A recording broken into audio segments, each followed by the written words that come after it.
Sané lost the handle. It's a turnover. Holland, highlight, rocks the cradle. Gigi Jackson, who was great with the Grizzlies last season, had 20 points. Holland downhill. Oh, little English off the window with the reverse. Stewart loses it in the paint. Jenkins comes up. There's Holland on the break. And Holland gives a facial to Drell. On ESPN. Off the turnover. Holland on the wing, driving to the cup. Got the lay-in.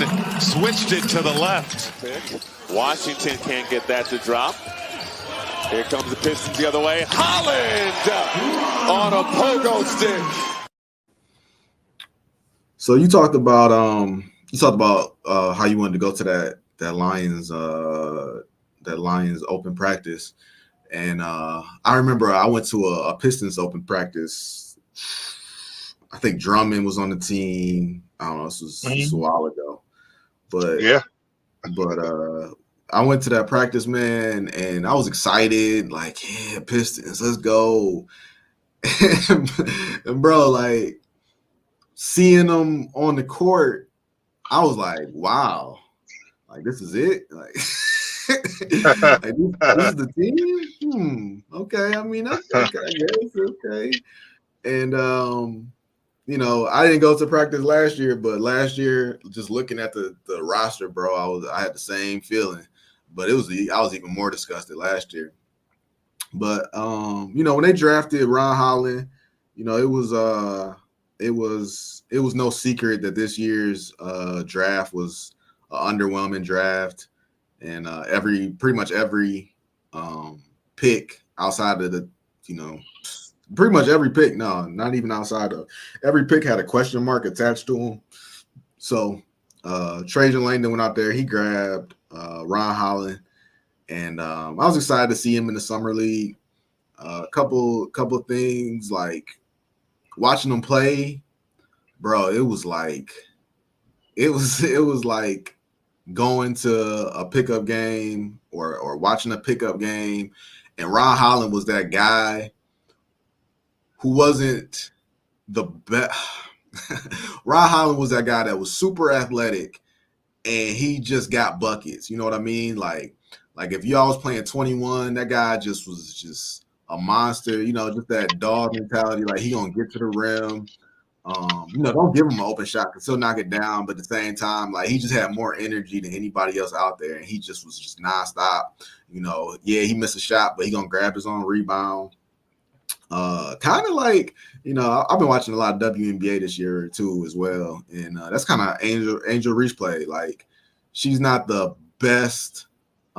She doesn't have the best all around bag, but at the end of the day, like, she just knows how to get a bucket. She just knows how to out hustle people, and I'm hoping that that's what Ron Holland can transfer to the NBA. Because right now there was a anonymous GM came out, and that was making its rounds around Twitter the other day, because the anonymous GM said he felt bad for Cade Cunningham because the Pistons have been in a constant rebuild.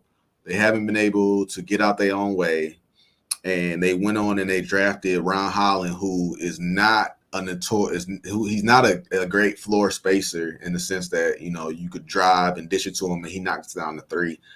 His three ball looked okay during summer league. It wasn't as bad as people made it out to be, but the point is, you know, it's going to be interesting to see if they're able to piece this all together with especially with Ron Holland's skill set. Yeah, man. So I haven't had a whole lot of chance to see what the Pistons have done this offseason. I've been hearing about it. So I'm interested to see. I know that they bought in my man. You said his name, Trey. I can't never get it right, so I'm just gonna call him my man. Call him Langdon. But yeah, Langdon. Yeah, I can remember that. But yeah, man, they bought him in, and I'm curious to think, like, so because we've always disagreed on what the Pistons need. You always, you know, feel like they need to be like this 3-point shooting dynasty, like a team of Steph Curry's. And I was like, well, say if they haven't drafted Steph Curry's, then you got to work with what you got. And it seems like the Pistons are taking to the whole team. But I'm interested in see in the moves that Langdon has made so far. I know you were a big fan of him firing Troy Weaver. He drafted Holland, but that was out of what I'm saying, we got screwed on the on getting the first round pick. So Holland was probably the best player available at the position that we were in, and they fired Monty. You know what I'm saying? I'm not sure. I can't remember if they hired a new coach or not. But how do you think Langdon is doing in the moves that he has made, and with the guys that we got, do you feel like, what I'm saying, they could be a ticket to the whole team and be successful? What are your thoughts on the moves that, do you think that he's doing a good job? What do you see the future of the Pistons so far? Are you optimistic or are you still pessimistic? I am very optimistic in Trajan Langdon. That should translate to the Pistons organization as well. I don't know. It is what it is. But I can say that if this was young Marcus and I picked up the newest edition of 2K, and I had all this time on my hands, and I started franchise mode, and I looked at this Pistons roster and was like, this is trash. And then you factor in the fact, it's not a video game, it's real life. So you don't have free agents that are not going to come here. So you can't even do it like a video game. You got to be realistic about it, and you got to factor that in. And with all those factors, I think Trajan Langdon gets an A+ from me for this offseason. Wow. I think that this guy has done a phenomenal job. I like your I like your vision or your assessment of the team as a take it to the whole team, because outside of calling them trash last year, if I had to give it a actual direction, I think that's a pretty good assessment of what they were trying to put together last year. Because Jaden Ivey is a great take it to the whole player. Jalen Duren lives underneath the basket, and Cade can take you anywhere on the court. So yeah, I think that's a pretty good assessment. But Trajan came in and he put his spin on it, and I love his spin. He went out free agents. He grabbed Tobias Harris. It's a guy that's been in Detroit before, and that's the only knock that I really have on it, because Tobias embodies everything that we didn't have. Somebody who could go get a bucket, doesn't need a play drawn up for him. The shot clock is down to 7, and somebody got to get a bucket. You don't want Jaden Ivey trying to come up with something and drive to the hole and throw up a crazy shot, or you don't want to swing it to Asar Thompson, who's just standing there in the corner and is not a good 3-point shooter. And meanwhile, they got 3 guys on Cade, So Tobias Harris is going to relieve some pressure in that sense. I've always loved Tim Hardaway Jr. Always loved Tim Hardaway Jr. He's getting older now, but that guy is a great 3-point shooter. He still got some bounce in him. I've just always loved his game. He can fit, in my opinion, on any team in the league and help keep he's a glue guy. And then they brought in a little lesser known name in God, I'm over here struggling because all I could think of was Malik Monk. It's not Malik Monk. It's Beasley. Malik Beasley. Malik Beasley is a lesser known name in the NBA, but guys, it's just a phenomenal 3-point shooter. And you can never have enough 3-point shooters. They tried to do this with Joe Harris last year, but Joe Harris was on his way out the league, where Malik Beasley is he's on the up. He's only going to go so high, but he's in his prime, or he's on his way to his prime. So that was a great pickup. And then you had the the draft, and like I said, everybody had a question mark. So what does Trajan do? He picked the guy that had the highest ceiling. You know, who's to say that this guy's going to reach that ceiling? Ron Holland, nobody knows, but you know, whatever you could have did when you just got not a lot of, you know, positives, not a lot of things for certain. You know, like this guy, there weren't a lot of certains in this draft, so he just took a lottery pick. You know, literally with his lottery pick, he took a lottery pick, and I think Ron Holland has a cap. You know, he could. I compare him roughly. I looked at Jaylen Brown's college tape, and Jaylen Brown had more bounce than this guy, but Jaylen Brown came out of college as a defensive guy who was, you know, he was I think he was the number 2 pick, but I could see if you watch college Jaylen Brown highlights and then you watch Ron Holland highlights, I think you can see a little bit of a similarity there. The real thing that I'm hesitant to grasp onto, but some people are, is this Bobby Klintman, the second round pick for the Pistons, and you know, it's the second round pick, so I'm just like, yeah, you know, because Twitter has told me that nobody should be mad at the Lakers for drafting Bronny James because who cares about second round picks? But that's a whole nother discussion. Bobby Klintman, though, in the summer league, though, he really showed that he is gonna try to, you know, do something. He's gonna really try to, you know, be a player in this league. And if I had to make an equation, if I had to equate him to something, just watching him during summer league, this guy is a modern day Corliss Williamson. You know, Corliss came to the Pistons. Yeah, he came to the Pistons, man, and he just did everything right. You know, he did a little bit of everything, but everything he did, he was efficient at it. He was high IQ about it. And when you asked him to knock down a shot, like everything, you know, he didn't do anything big, but he when it was called on him, he won a 6th man of the year, didn't he? Yeah, he was a 6th man, and they won the championship that year that they had him. And the next year when they got rid of him, even though we still had the 5 stars, you could tell that they were missing him.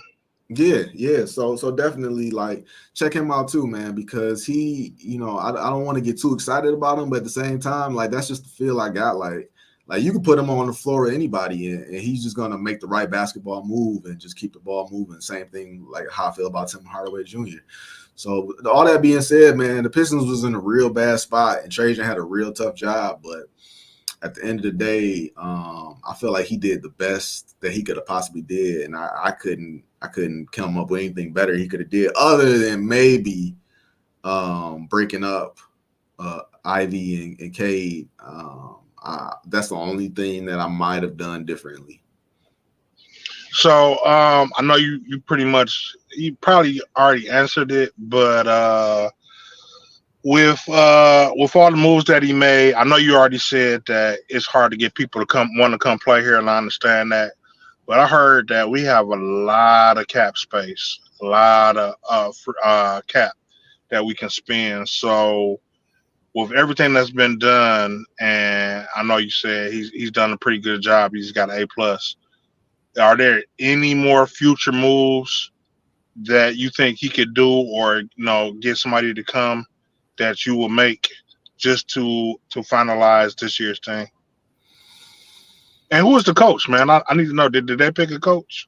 They did pick a coach. They took JB Bickerstaff. He got fired from the Cavaliers last year. Or I guess this offseason he got fired. So they picked him up. The coach really doesn't matter to me that much.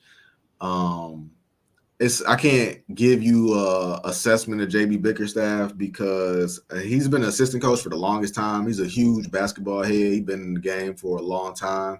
His dad was in the game, but his dad was a coach too, I believe. I just need a coach to actually draw plays, because I don't think Monty was, and to teach him defense, and I'll be happy. Yeah, you should get that out of Bickerstaff.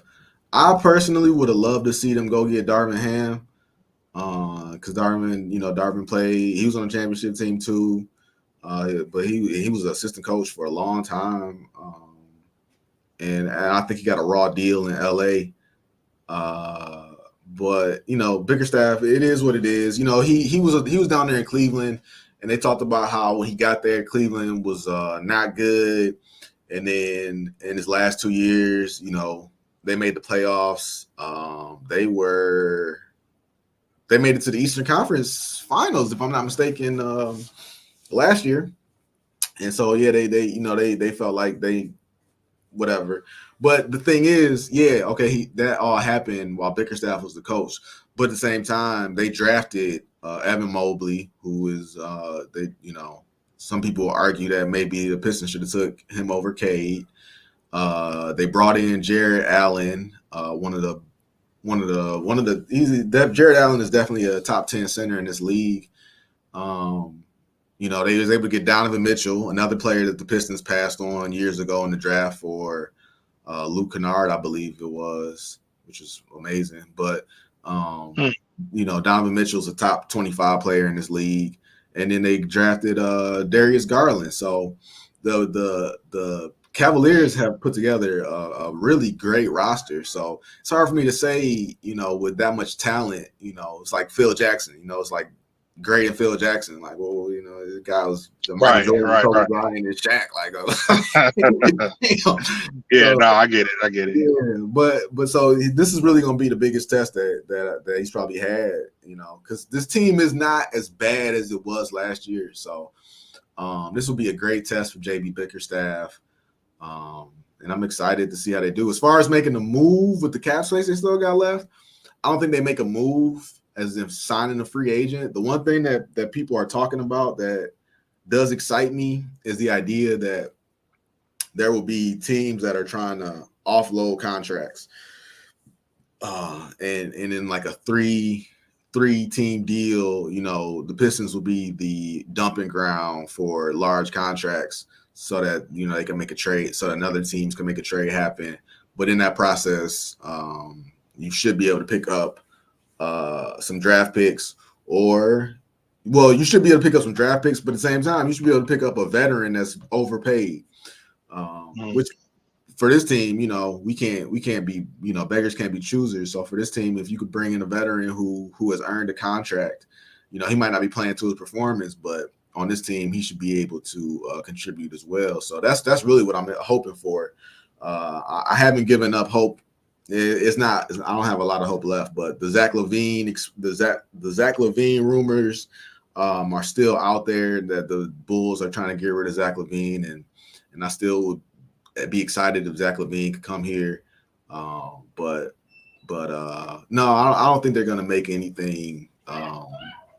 You know, no headline news, no time. Heard about the Zach LaVine thing. You don't think that's a possibility, or it's not a possibility? I think it's less of a possibility than it is more. I think there's probably like a 25% chance that that a move gets done that sends him here. I feel like more like they would send him to. I don't know. I just don't think he's going to end up in Detroit. But I would like to see it though. Right. Yeah, man. That sounds like a good assessment. You giving a good recommendation and saying that the team is better is not what I expected to hear you say, but that's a good recommendation, man. Like you saying that is I guess it means a lot. Should mean a lot to the team, because getting a positive recommendation and with Pistons and saying something good from you is like unheard of. Yeah, man.